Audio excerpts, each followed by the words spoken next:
Hey, what's up guys? Ayan, muli naman tayo nagbabalik sa panibagong video! So, ayan guys, medyo demure lang yung ating pananalita dahil sobrang tahimik dito sa new place. So, ayan nga, bago natin umpisahan tong video na to sa pagtutour dahil nakita nyo naman sa ating title na magtutour tayo dito and syempre, nakita nyo rin sa ating thumbnail kung ano yung gagawin natin. So, ayan, bago natin umpisahan guys, gusto ko lang magpasalamat sa inyo dahil sa pagbigay nyo ng suporta about sa akin sa nakaraang video natin about sa paglilipat and grabe, na-appreciate ko yung mga comments nyo about dun nga sa bahay and syempre, magiging proud nyo sa akin bilang independent ko. So, thank you so much guys. Thank you and ayun, maraming salamat dahil sinuportahan nyo yung pagiging solo living ko and ayun, ang dami ring nabigla at syempre, ang dami ring natuwa din also kasi nga gusto niyo na rin talaga akong makalipat. And ayun nga, for today's video, ay, sorry. So, for today's video, guys, ngayon ipapakita ko na sa inyo kung saan yung bago nating lilipatan. And syempre, ang bago nating ambience. And syempre, para na rin maaliwalas at syempre, bagong workplace, ganon. So, hindi na siya pabahain. Ayun, di ba, sa nakaraan nating bahay, di ba, binabaha tayo doon, ang daming problema. Dito, for sure, wala na itong magiging problema. So, yun guys, huwag na natin ito patagalin pa dahil nangangalay na rin si Balong. Thank you Balong dahil siya yung nag-video sa atin ngayon. So, ayun guys, hindi ko na nga ito papatagalin pa. I-tour na natin to. Let's go! So, ayun, syempre, umpisahan natin sa pinto. Dahil sa pinto, meron tayong pintuan.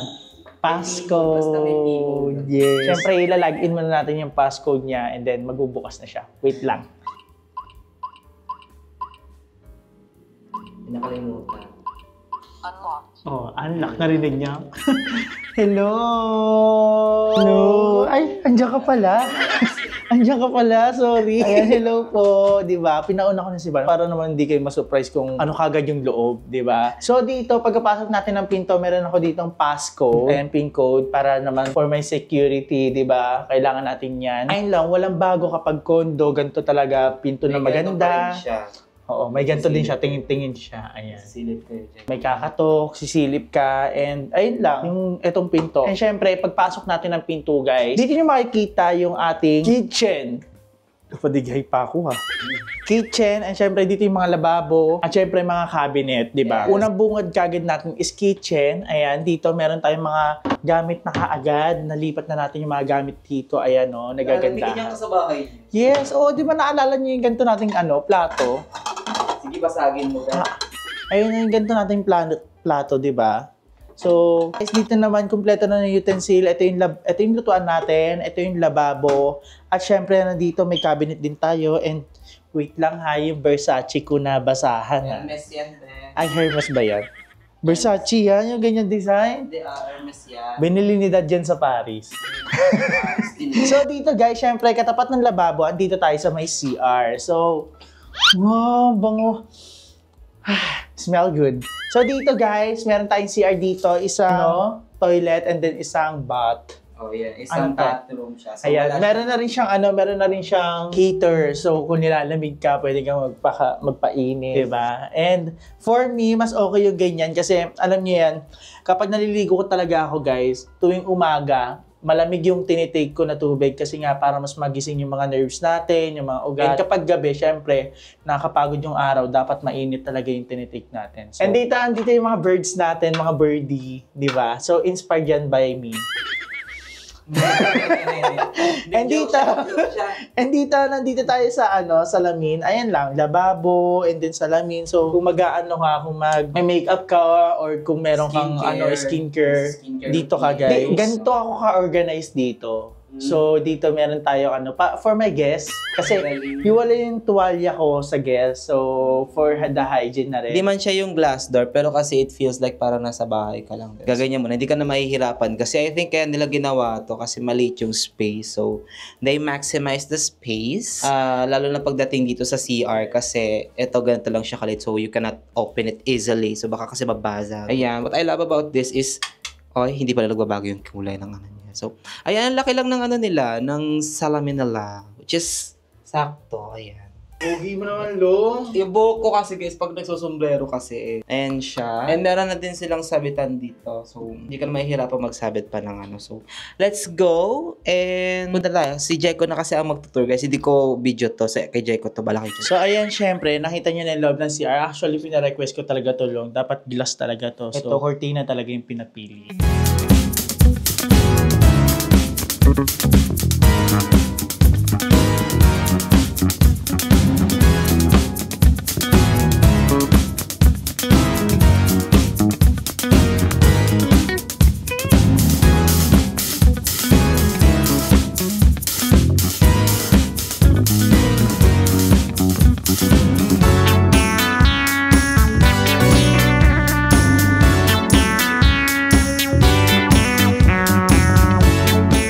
Syempre, bago tayo magpunta sa ating living area, living room, so, feeling ko matutuwa kayo kasi noon, sobrang luwag ngayon. Masikip siya pero cozy tingnan. So, let's go! Hello!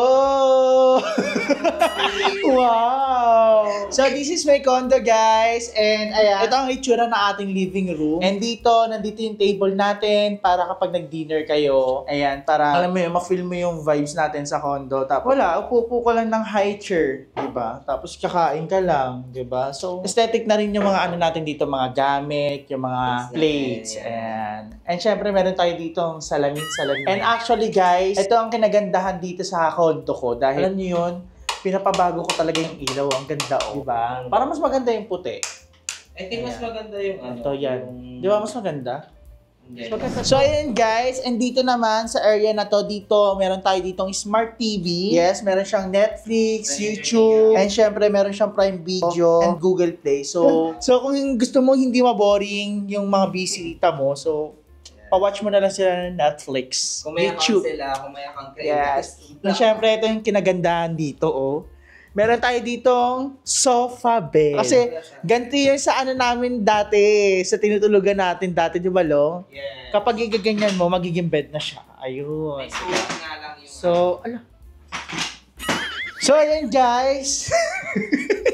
Mukhang masisira pa yung bagong furniture kasi pagkababa namin, hindi na siya nabalik. Pero, ayan, nabalik na siya, guys, and naayos na ni Balong. So, nagdala kasi siya, guys. Ganun. So, nagtaka ko ba't hindi siya naglakan. But anyway, guys, ito nga, meron tayo ditong sofa bed. So, ibababa mo lang to, katulad ng pinakita ko kanina, kung nakita nyo ba.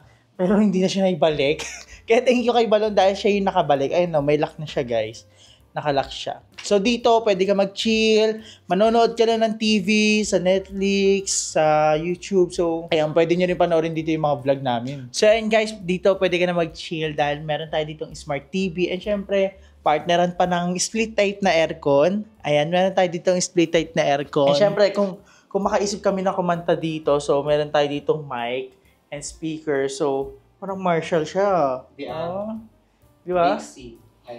Di ba? So, dito naman guys, meron tayo ditong aesthetic na mirror. So, dito pwede ka mag-picture-picture, outfit check. Ayan, di ba? So, ito guys, yung suot ko pala ha. So, dito, meron tayo ditong crop shirt na na-conceal. And lastly guys, hindi pa pala to last, pero gusto ko na sa inyo pakita kasi nandito na rin tayo. So, dito meron tayong terrace. Wow! Look at the view. So, dito, mababa lang yung terrace natin kasi nasa third floor lang ako. So, nakikita mo yung mga magsiswimming dyan, yung mga tao dyan, pero busy pa tong place na to. So, wala pang mga nagagala. So, ayan guys, syempre, tapos na tayo dito sa terrace. Dito naman tayo sa kwarto. Di ba? Etong kwarto na to, good for 2 lang naman siya. Pero, maximum dito is 4. Diba? Kasi malaki naman yung kama ko dito. So, dito guys, meron tayo ditong malambot na kama. Hindi ko na siya itetest. Kasi makikita nyo naman malambot siya eh. And dito naman meron tayong electric fan and cabinet at sampayan. And ayun lang. Ganito lang siya ka-cozy yung look ng kwarto. But, alam niyo yun, sobrang ganda. Okay, napag-isipan yung place. Sakto yung design ng higaan. Talagang pang 3 tao siguro ang kaya. For me kasi nakadepende pa rin yung laki ng yung weight tsaka yung size ng body. Nahihiga kung kakasya. Pero, ayun nga, ang ganda dito kasi hindi ganun ka dilim kasi may dim light pa rin naman siya. Yan, tsaka yung cabinet, they build din sakto lang din, pati yung design nung kwarto. I love it. Ang ganda niya. So perfect siya. Yeah, sakto sa kasi total ikaw lang naman ang mag-isa. So perfect sa yung place, hindi ganun kalaki, hindi na siya ganun kaliit for you kasi mag-isa ka nga lang. So I feel siya sa'yo, mas maganda at tsaka fit siya for you. Feeling ko ito yung pinaka-perfect na place na nakuha mo so far. And yes, actually, ang gusto ko din dito kasi meron silang telepono. Wawadyo! Wawadyo! Tsaka complete na siya sa gamit Actually, ito naman, maganda naman siya. Tsaka accessible din siya sa pool, malapit siya sa terrace. Tsaka, ang gusto ko dito is yung yung etong living area nila, dyan sa may living area kasi, 'di ba? Fit na yung yung sofa tsaka yung sakto diyan sa And then yung yung sa dining area nila. Kasi usually kasi talaga guys, ang condo kasi is naka-design talaga siya na medyo saktuhan lang. Kumbaga parang ganito talaga yung literal na style ng condo, pang isahang tao or ganon. And ayun, ganun talaga ang concept. Pero sige, sa bagay kasi, iba-iba kasi tayo ng style ng concept ng condo Pero usually, common kasi talaga siya sa kapag mga, yung mga laki. Pero nasa sayo yun kung paano mo i-design. So, ayun, ang ganda lang ng niya, hindi siya ganun kasikip para sa isang tao kasi, ito napag-isipan din yung yung design, yung mga furniture, na babagay ba sa sa loob. So, perfect siya. At saka nagtataka ko, ba't nandito yung baso ko? Baso ko to. Binili ko to sa IKEA. May ganito akong baso. Bakit nasa inyo? Inuwi ko nga. Malapit lang din ang IKEA kasi dito, guys. So, ayun. Perfect yung place.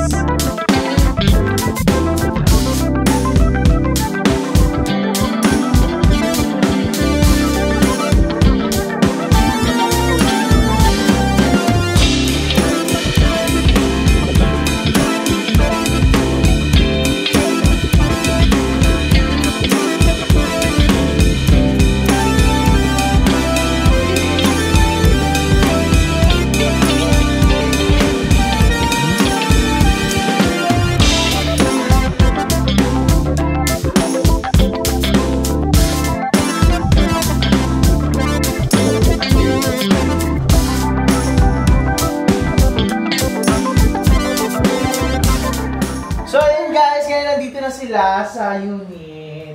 Yes! Congrats! Guys, thank you. Congratulations! Thank you so much. Dito ka, Jess. Dito ka, Jess. It's so cozy. Parang sobrang ayos mo naman. Wow! Hey! From Cavite! Thank you for inviting us! Yes, thank you guys sa pagbisita sa aking humble house. Yes! Thank you guys.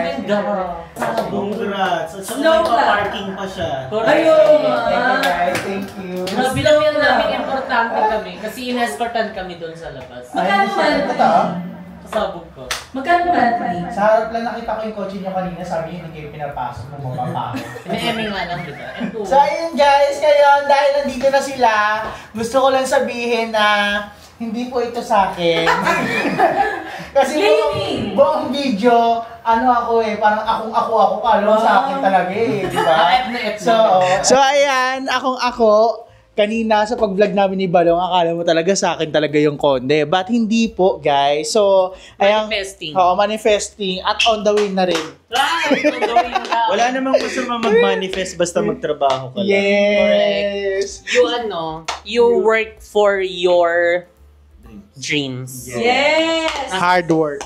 Yeah, it's paid off. So, ayan guys, hindi talaga to sa akin. And gusto ko lang sabihin sa inyo, kung gusto niyo i-try to, and kung gusto niyo ma-experience tong sobrang cozy na condo, sobrang aesthetic. Ayan, nandyan guys sa description box below yung ating link. I-click nyo na yan at i-book nyo na yan. So, Martina's Roof Staycation, thank you so much po. Thank you so much! Ayan, di ba? So, i-book nyo na to, guys. Sobrang ganda. Maganda siya kasi accessible siya sa mga sa mga landmarks like yung MOA, nakita namin agad yung globe, walking distance lang. At saka doon sa pinarkingan natin, may mga tindahan na doon. Madami dito, pati yung mga ginagalaan ni Balon nung nasa college pa siya. Andiyan sa likod. Oo, at saka merong pool, abangan nyo yan. Madami kayong abangan dito, guys. Kay Jessica, kay Balong, kay Teacher Iza. So, abangan yung mga content na gagawin namin dito. And, ayun lang. Again, thank you so much po, Sir Mark, for this staycation po. Grabe, sobrang accommodate nyo po. And grabe, wala akong masabi sa condo unit nyo. Sobrang ganda. Diba? So, very cozy. May enjoy po namin to. And mamaya, walwalan na! So, ayan, Sir Mark, thank you so much po. Umabol po. Kasi siya alak na lang kulang. Aray ko. Abangan nyo sa YouTube channel niya. Again, thank you so much po. And dahil ang ganda and pina-experience nyo sa amin ito. Ang ganda kahit sabihin mo nga, maliit lang siya. Very talaga, ang daming, may mga kwarto dito. And talagang na-maximize yung mga spaces. And everything na kailangan nyo, meron dito kasi may mini ref, mayroong lutuan. Try mo nga daw ba? Di, ang candy. Sundot ko lang at yun. At yan, scent flower na yung dried na bulaklak. Correct. Na-tour mo na to. Oo, di ba? Thank you, guys. Thank you so much sa pagsama sa akin dito, guys, sa unit ko.